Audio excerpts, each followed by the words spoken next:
Laporan Pasukan Petugas Geoekonomi ASEAN AGTF akan dibentangkan pada mesyuarat bersama antara Menteri Luar dan Menteri Ekonomi ASEAN Sabtu ini.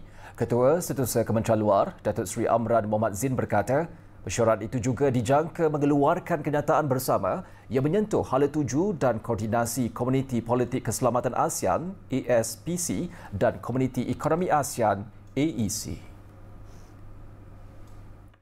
Ada presentation daripada ataupun pembentangan daripada AGTF dan juga mungkin mesyuarat tersebut akan keluarkan satu kenyataan yang akan menyentuh hala tuju bagaimana koordinasi atau penyelarasan antara dua komuniti ini, economic community dengan political security community ini boleh dimantapkan lagi untuk kepentingan ASEAN. Beliau berkata demikian selepas mempengerusikan Mesyuarat Pegawai Kanan SOM dan Mesyuarat Pegawai Kanan Ekonomi SEOM di Ibu Negara pada Khamis.